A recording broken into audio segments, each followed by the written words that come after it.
ஊரில் எல்லாரும் நம்மளை சார் பிரம்மாதமா சார் நல்லா பேசுறீங்க சார், உங்களுக்கு எல்லாம் தெரிஞ்சு சார், நான் வீட்டுக்குள்ள நோஞ்சணும் உங்களுக்கு ஒன்றும் தெரியாது அப்படின்னு சொல்றாங்களா இல்லையா? ஏன்னா அவங்களுக்கு தான் உண்மை தெரியும். Medway hospitals presents Behindwoods சிறப்பு நகைச்சுவை பட்டிமன்றம். வீட்டுக்காரருக்கு தலைவலி வந்துட்டா தைலத்தை தேய்ச்சி விடு, டீய போட்டு கொடு, இதுல சூடு பத்தல சுகர் பத்தல, இந்த தலைவலி அதுக்கு நமக்கே வந்துடலாம் போல இருக்கு. தோசை திஞ்சா கேட்க கூடாதான். ஒரு நாள் செஞ்சு பாருங்களேன், தெரியும் பிரச்சனையான்னு. அழுத குழந்தைய சமாதானப்படுத்தி பாருங்க இந்த ஆண்கள், இது பிரச்சனையான்னு தெரிஞ்சிடும். சார் 2 குழந்தையும் நாங்க தான் சார் சமாதானப்படுத்தினுக்கிறோம். அந்த குழந்தையே நீங்க தான் சார். அதுவா குடும்பத்துக்காக ஓடிக்கிட்டே இருக்காங்களாம், உழைச்சுக்கிட்டே இருக்காங்களாம். உங்களுக்கு ஞாயிற்றுக்கிழமைன்னு ஒண்ணு இருக்குல்ல, வீட்டுல சமைச்சு சமைச்சு அந்த அடுப்படியிலேயே தேங்கி கிடக்கிற பெண்ணுக்கு ஞாயிற்றுக்கிழமை இருக்கா? எல்லாத்தையும் நீங்க தாங்கிக்கிறீங்க, ரைட்? எல்லாத்தையும் தாங்கிக்கிற உங்களையே தாங்கிக்கிறோமே, நாங்க தான் சிறந்தவர்கள். மனசாட்சியை தொட்டு சொல்லணும், தாங்க முடியாத துயரமோ தொண்டை அடைக்கிற துக்கமோ ஒன்னும் இருக்காது. மேனேஜர் லேசா லைட்டா ஈகோவை ஸ்கிராச் பண்ணிருப்பார், உடனே 4 ஃப்ரெண்டுக்கு போனை போட்டு அவன் இருக்கானேன்னு 40 கெட்ட வார்த்தையில திட்டி விடிய விடிய டாஸ்மாக்ல உட்கார்ந்து மனசொடைஞ்சு போறது ஆண்களா பெண்களா? எனக்கு தெரிஞ்ச ஒரு பையனுக்கு சார் ரொம்ப நாளா கல்யாணமே ஆகல. ஏன்டா கல்யாணம் ஆகலன்னா எங்க அம்மா தான் காரணம்னா. உங்க அம்மா என்னடா பண்ணாங்கன்னா அவங்கள மாதிரியே பொண்ணு கேட்கறாங்கன்னா. இது ரொம்ப சிம்பிள்ரா. அடுத்த முறை பொண்ணு பார்த்தாங்கன்னா அந்த பொண்ணு விட்டு அட்ரஸை வாங்கிக்கோ. உங்க அம்மாக்கு என்ன கலர் பட்டு பிடிக்குமோ அந்த பட்டு பொடியே கட்ட சொல்லு. உங்க அம்மாக்கு என்ன டிஃபன் பிடிக்குமோ அந்த டிஃபனே செய்ய சொல்லு. என்ன டீ பிடிச்சுனா டீ போட சொல்லு, காஃபி பிடிச்சுனா காஃபி போட சொல்லு. அதே மாதிரி சொன்னா நீங்க சொன்ன மாதிரி சொன்ன கல்யாணம் ஃபிக்ஸ் ஆச்சுன்னா வர மாதம் நிச்சயம், அடுத்த மாசம் கல்யாணம். அப்படியே ரொம்ப சந்தோஷம்னா 3 மாசம் அவனை ஆளே காணும். ஒன்னாலே ஏடா நான் தானே கல்யாணத்துக்கு சொன்னேன், ஏன்டா எனக்கு பத்திரிக்கை வைக்கலன்னா அட போங்க நான் கல்யாணமே நடக்கல. ஏன்டா நான் எல்லாம் எங்க அம்மா மாதிரி இருந்தவொடனே எங்க அப்பா வேணான்ட்டான்னு. மனுஷனுக்கு மூளை மனசு உடம்புன்னு 3 இருக்கு இல்லையா? மூளை நல்லா இருந்து மனசு நல்லா இருந்து உடம்பு நல்லா இல்லைன்னா என் பேர் பேஷண்ட். உடம்பு நல்லா இருந்து மனசு நல்லா இருந்து மூளை நல்லா இல்லைன்னா என் பேர் மென்டல். மூளையும் நல்லா இருந்து உடம்பு நல்லா இருந்து மனசும் நல்லா இல்லைன்னா என் பேர் சைக்கோ. சரியா? இந்த 3 எவனுக்கு ஒரே நேர்கோட்டில் இருக்கிறதோ அவன் தான் ஆரோக்கியமான மனுஷன். சரியா? எனக்கு முன்னால் மஞ்சரி வந்து பேசினாங்க, எனக்கே ரொம்ப வருத்தமாயிடுச்சு. தப்பாக வந்துட்டோம் அந்த பக்கம். தோசை தீஞ்சா கேட்கக்கூடாதான், கல்யாணம் பண்ணி அம்மா வீட்டுக்கு அனுப்பக்கூடாதான், அப்புறம் என்ன குழம்பு வைக்கிறதுன்னு ஒரே குழப்பமாக இருக்குதான். எல்லாம் நாங்கள் தான் வீட்டில் செய்கிறோம், நாங்கள் மேனேஜர் மாதிரி இருக்கிறோம். சார் எல்லாத்தையும் தாங்கிக்கிறவன் இதை வெளியே சொல்லுவானே சார்? எந்த ஆணாவது வந்து படுற கஷ்டத்தை வெளியே சொல்லுவானா? ஏன் இது குடும்பம், இதை தாங்கிக்க மாட்டோம். குழந்தை அழுவுது, அப்போ பாத்ரூம் போகிற நேரத்தில் சாப்பாடு கேட்குது, இது ஒரு பிரச்சனையா? ஒரு நாள் செஞ்சு பாருங்களேன், தெரியும் பிரச்சனையான்னு.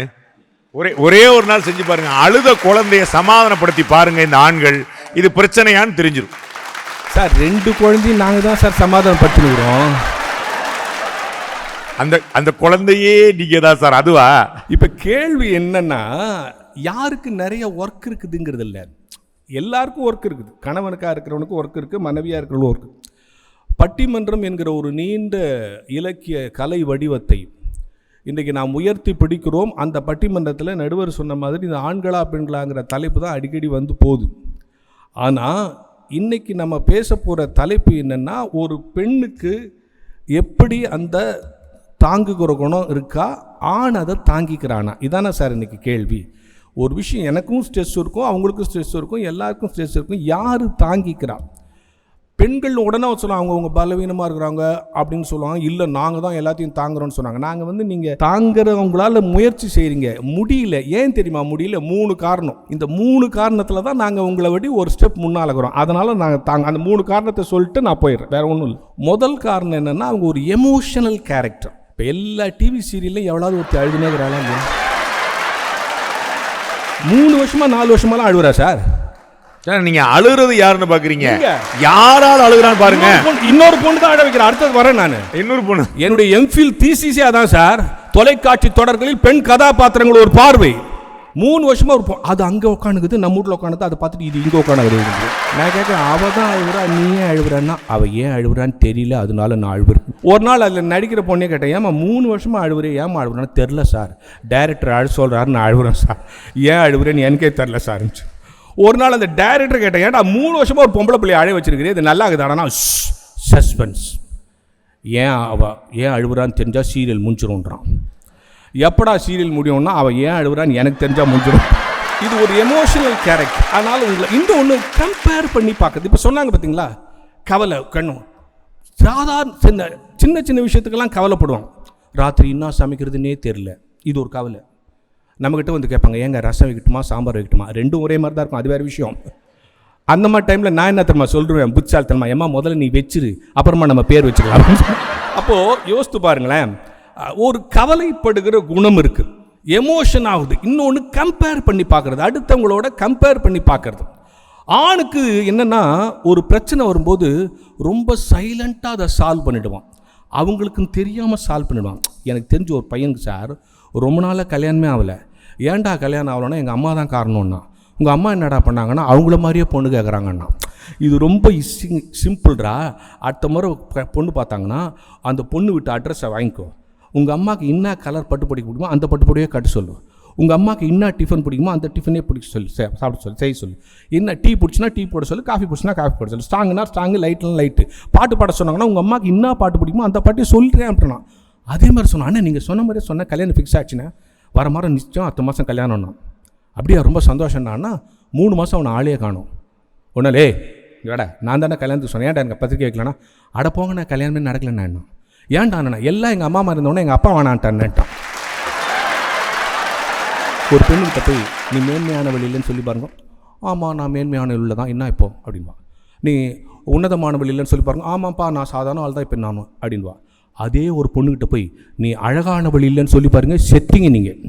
அப்போ மேன்மையும் உன்னதம் தான் உன்னுடைய அழகு என்று நினைக்கிற அன்னைக்குத்தான் நீ உயர முடியும் என்கிற விஷயத்தையே இன்னும் இந்த பெண்கள் கற்றுக்கொள்ளலை. சின்ன சின்ன விஷயத்துங்களுக்கு சிரமப்படுவது, வருத்தப்படுவது, கம்பேர் பண்ணுவதற்குனால உங்களால் தாங்க முடியும். சொன்னாங்கல்ல, ஏன் மூஞ்ச உம்முன்னு வச்சுனுக்கிற, என்னது இல்லை அப்படி சொல்ல, ஏன் இந்த மூஞ்சை ஏன் வச்சுருக்கிற, அவன் வேற மூஞ்சி வாங்கினான்லாம் சொல்ல.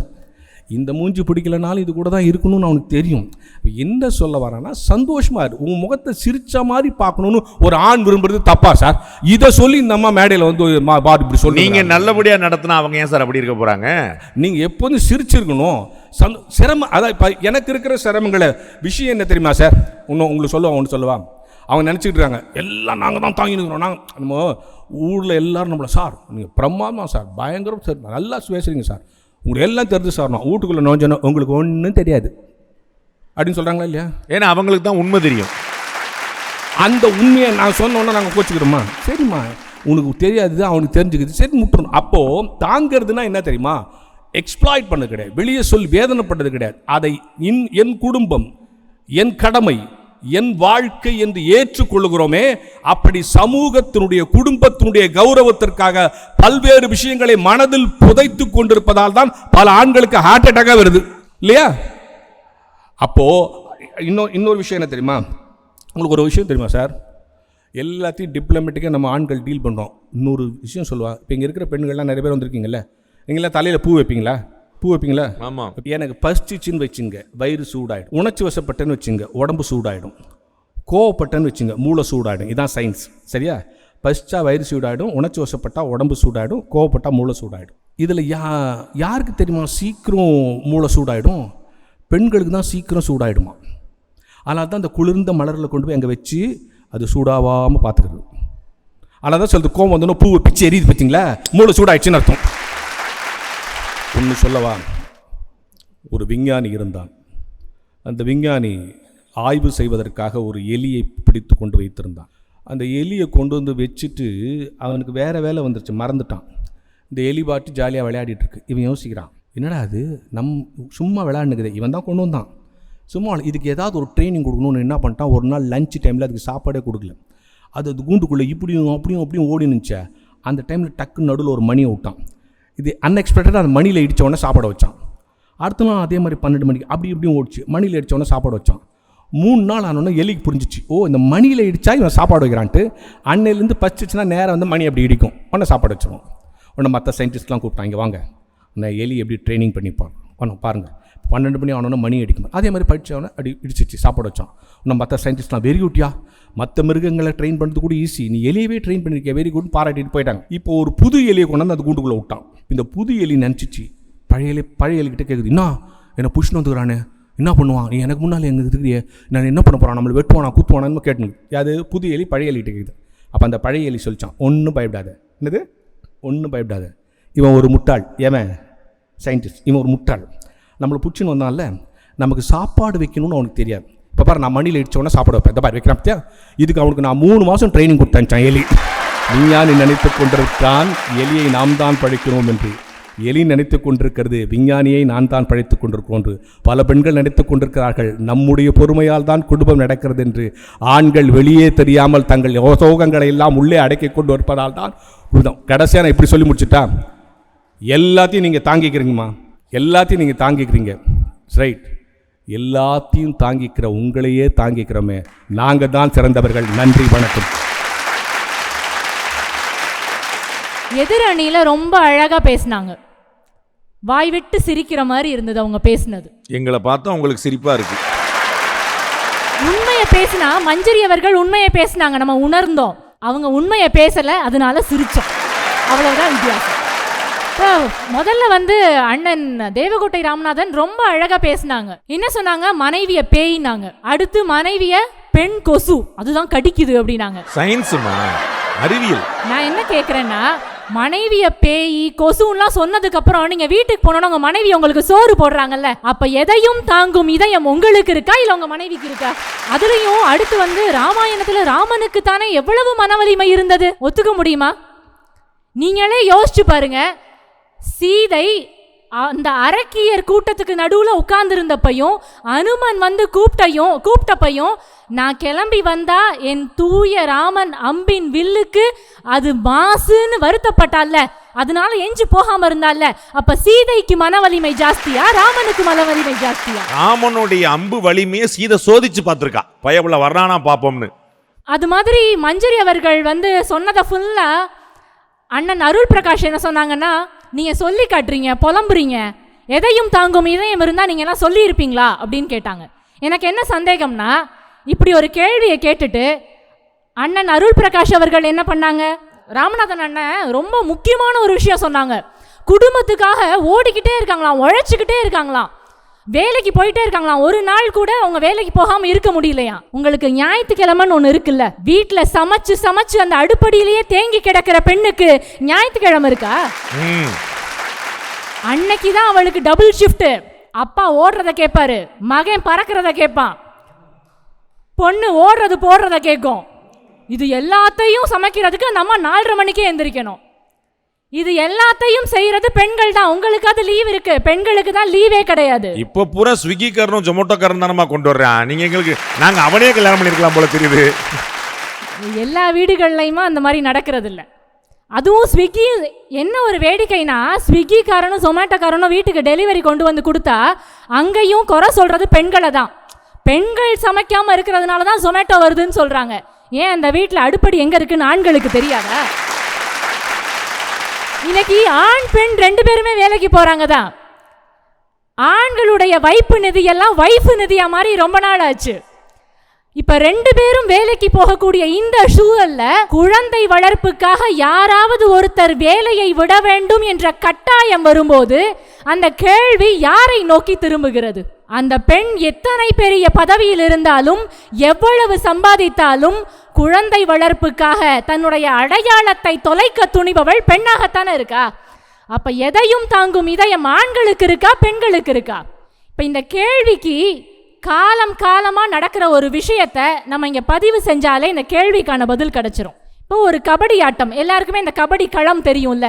அந்த கபடி களத்துல தனக்கு பாதுகாப்பான இடத்தை விட்டு அந்த கோட்டை தாண்டி அடுத்தவன் கோட்டைக்குள்ள போய் அத்தனை பேர் சுத்தி வளைக்கும் போது சிங்கிளா தம் கட்டி நிக்கிறவனுக்கு தில்லு ஜாஸ்தியா, இல்லைனா தன்னோட கோட்டைக்குள்ளேயே நின்னுகிட்டு கபடி கபடி கபடின்னு சொல்லிட்டு இருக்கவங்களுக்கு தில்லு ஜாஸ்தியா? இப்ப இதே சூழ்நிலைய கல்யாணத்துக்கு அப்ளை பண்ணி பாருங்க.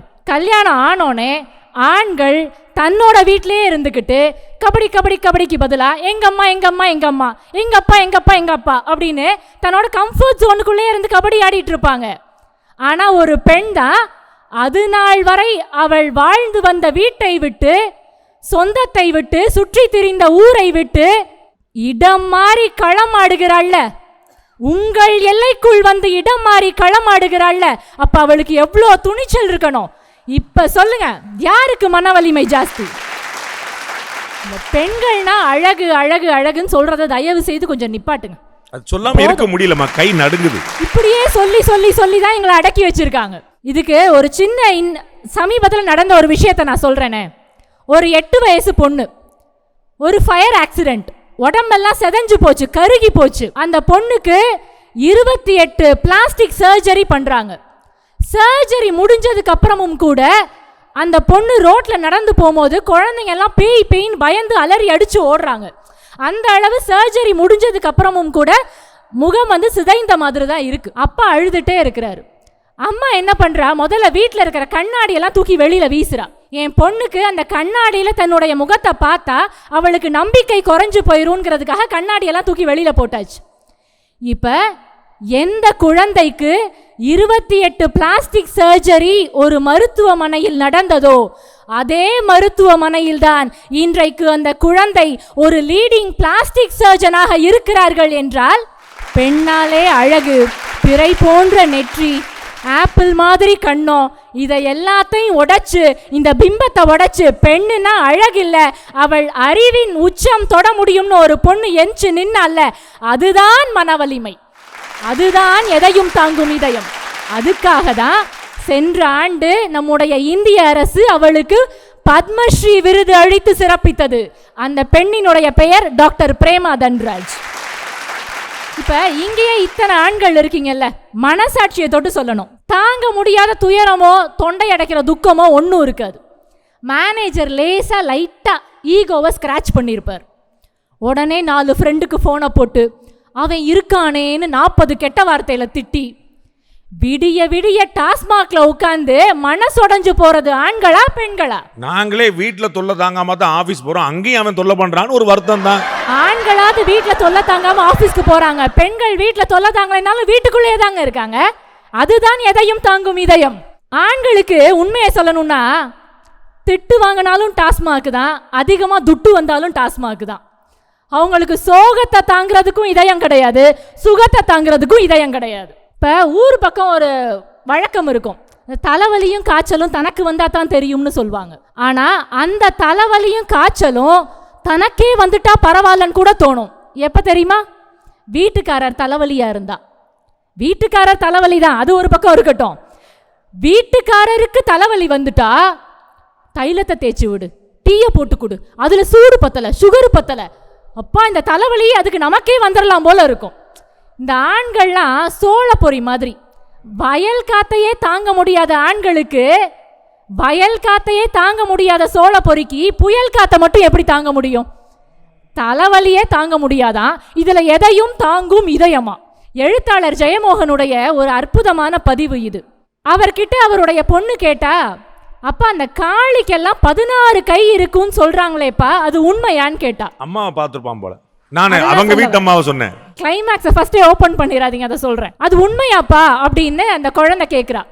குழந்தை கேட்டோன்னே அதுக்கு அவங்க அப்பா சொன்னாங்க, ஜெயமோகன் அவர்கள் சொல்றாங்க, அப்படியே திரும்பி உங்க அம்மாவை பாருடா, பாட்டு கேட்டுட்டே, காய்கறி வெட்டிக்கிட்டே, சமைச்சுக்கிட்டே, ஆஃபீஸ்க்கு ஃபோன் கால் வருது அதை அட்டென்ட் பண்ணி, அதை இந்த ரிஜிஸ்டரில் எழுதாத, அதை அதில் எழுதுன்னு அங்கே இன்ஸ்ட்ரக்ஷன் கொடுத்துக்கிட்டே, நடந்து போய் வாஷிங் மிஷின் ஆன் பண்ணிட்டு திருப்பி ரிட்டர்ன் வர வழியில் நீ ஹோம்ஒர்க்கை முடிச்சுட்டியான்னு உன்னையும் எட்டி பார்த்துட்டு மறுபடியும் கிச்சனுக்குள்ளே போகிறாள்ல, உங்கள் அம்மாவுக்கே இத்தனை கை இருக்கும்போது காளிக்கு 16 கை இருக்காதாடான்னு கேட்டாளாம். அதைத்தான் வள்ளுவன் எழுதினான், தற்காத்து தற்கொண்டான் பெண்ணி தகை சான்ற சொற்காத்து சோர்விலாள் பெண்ணுன்னு எழுதினான். எவ்வளோ வேலை பார்த்தாலும் கொஞ்சம் கூட டயர்டே ஆகாம மனச்சோர்வே இல்லாம ஓடிட்டே இருக்கிறவ தாங்க பெண்ணு. இன்னைக்கு ஒரு ஆணுக்கும் பெண்ணுக்கும் திருமணம் ஆனதுக்கு அப்புறம் 2 பேருக்கும் கருத்து வேறுபாடு வருது, 2 பேரும் பிரிஞ்சிடுறாங்க, டிவோர்ஸ் பண்றாங்க. ஆனா இவங்க 2 பேருக்கும் பொதுவா ஒரு குழந்தை இருக்கும்ல, அந்த குழந்தைய பாரம்னு நினைச்சு ஆண்கள் தூரமா போயிடுவாங்க. ஆனா கருவிலே சுமந்த பிள்ளையை தெருவிலேயா விட முடியும்னு அந்த பெண், தாயாக மாறிய அந்த பெண் தாங்க பிள்ளைய பாரம் கூட நினைக்காம சுமக்கிறா கடைசி வரைக்கும். அந்த சிங்கிள் மதரை கூட, அதாவது ஒரு அப்பா தனியா பிள்ளைய வளர்த்தா தாயுமானவன்னு இந்த சமூகம் கொண்டாடும். ஆனா ஒரு பெண் எல்லாத்தையும் தாங்கி தனியா வளர்த்தான்னு வச்சுக்கோங்களேன், தந்தையும் ஆனவள்னு இந்த சமூகம் அவளை கொண்டாடவே கொண்டாடாது. தந்தைகளுக்கு அவ்வளவு நல்ல பேர் இல்ல, எல்லாத்தையும் அவ தான் செய்வா. இப்ப இந்த சிங்கிள் மதரை கொண்டாடாட்டினாலும் கூட பரவாயில்லைங்க, அவ திமிர் பிடிச்சவ. இந்த பிள்ளைக்காகவாது கொஞ்சம் அட்ஜஸ்ட் பண்ணி போயிருக்கலாம். என்ன பேச்சு பேசினா தேவைதான் அவளுக்குன்னு இந்த சமூகம் அவளை ஏசுவதும், அவளுடைய ஒழுக்கத்தை உரசி பார்ப்பதும், காது கூசும்படி பேசுவதும், இதை தாங்கவே முடியாம ஒவ்வொரு பெண்ணும் வாழ்க்கையை முடிச்சுட்டு போறது கிடையாது. இதையும் தாங்கிதான் அங்க அவ வாழ்ந்துட்டு இருக்கா. இதுக்கப்புறமும் கூட எதையும் தாங்கும் இதயம் ஆண்களுக்கு தான் இருக்குன்னு நீங்க ஒரு பேச்சுக்கு சொன்னா கூட எங்க மூச்சே நின்று போயிரும் போல இருக்கு. ஏன்னா அது முழுக்க முழுக்க பொய். இப்போ ஆண்கள் வெளியூருக்கு வேலைக்கு போயிட்டாலோ இல்லை வெளிநாட்டுக்கு வேலைக்கு போயிட்டா கூட அந்த குடும்பத்தில் அந்த பெண் தான் தனி ஒரு பெண்ணாக நின்று எது வரினும் எதிர்நோக்கும் தைரிய லட்சுமியாக, பிள்ளைகளை வளர்த்தெடுக்கும் சந்தான லட்சுமியாக, கற்றுக் கொடுக்கும் வித்யாலட்சுமியாக, ஆரோக்கியத்தில் அக்கறை காட்டும் தானிய லட்சுமியாக, தானும் பொருளீட்டும் தனலட்சுமியாக, குழந்தையை தலை நிமிர வைக்கும் கஜலட்சுமியாக, குடும்பத்தின் நிலையை அடுத்து அடுத்து உயர்த்தும் விஜயலட்சுமியாக, அத்துணை மகிழ்ச்சிக்கும் ஆதியாய் இருக்கின்ற ஆதிலட்சுமியாக, இப்படி எல்லா பரிமாணங்களும் எடுத்து குடும்பத்தின் அத்துணை சுமைகளையும் தன் தோள்களில் சுமைந்து கொண்டிருக்கின்ற அந்த பெண் இருக்கல்ல, அவள் அஷ்டலட்சுமி. அதை உங்களுக்கு ஒத்துக்கிறதுல என்ன கஷ்டம்ன்ற? கஷ்டலட்சுமி தான், கஷ்டலட்சுமி தான், வேற ஒண்ணுமே கிடையாது. நிறைவாக நான் ஒரே ஒரு புள்ளி விவரத்தை மட்டும் சொல்லி முடிச்சிடுறேன். எதையும் தாங்கும் இதயம் கொண்டவர்கள் பெண்கள் தான். நாங்கள் வெறும் வாத விவாதத்துக்காகலாம் இங்கே பேசலை. சமீபத்தில் இந்திய அரசின் international institute of population science வெளியிட்ட ஒரு அறிக்கையின்படி வாழ்க்கையில் வருகின்ற வேதனைகளை எல்லாம் எதிர்கொள்ளும் சக்தி இல்லாமல், துன்பத்தை சந்திக்க முடியாமல் தன் உயிரை முடித்து கொள்ளும் பெண்களுடைய எண்ணிக்கை 45,000. ஆனால் எதையும் தாங்க முடியாமல், வாழ்க்கையை சந்திக்க முடியாமல் தற்கொலை செய்து கொள்ளும் ஆண்களுடைய புள்ளி விவரம் 1,20,000. இப்பயாவது தெரிஞ்சுக்கங்க யார் அதிகம் பாதிக்கப்பட்டிருக்கான்னு. பாதிக்கப்பட்டு தற்கொலை செய்வதல்ல எதையும் தாங்கும் இதயம். பாதிப்பு அடைந்தாலும் அதை தாங்கி இந்த வாழ்க்கையில வாழ்ந்து காற்றால, அதுதான் எதையும் தாங்கும் இதயம். பாரதி பாடுவான், கலி அழிப்பது பெண்கள் அறமடா, வலிமை சேர்ப்பது தாய்முலை பாலடான்னு பாடுவான். அப்ப வாழ்க்கையில நடக்கிற எல்லா துன்பத்தையும் தாங்கி வலியையும் பொறுத்து இருக்கின்ற ஒரு பெண்ணின் இதயம்தான் ஆண்களுக்கே வலிமை ஊட்டுகின்ற ஊற்றாகிறது என்றால், எதையும் தாங்கும் இதயம் இருப்பது ஆண்களை விட பெண்களுக்குத்தான் என்று சொல்லி விடைபெறுகிறேன். நன்றி, வணக்கம். பிஹைண்ட் சிறப்பு நகைச்சுவை பட்டிமன்றம். டைட்டில் ஸ்பான்சர் மெட்வே ஹாஸ்பிட்டல்ஸ், ஆரோக்கியத்திற்கான சிறந்த வழி. மெட்வே ஹாஸ்பிட்டல்ஸ் பிரசன்ஸ் பிஹைண்ட் சிறப்பு நகைச்சுவை பட்டிமன்றம்.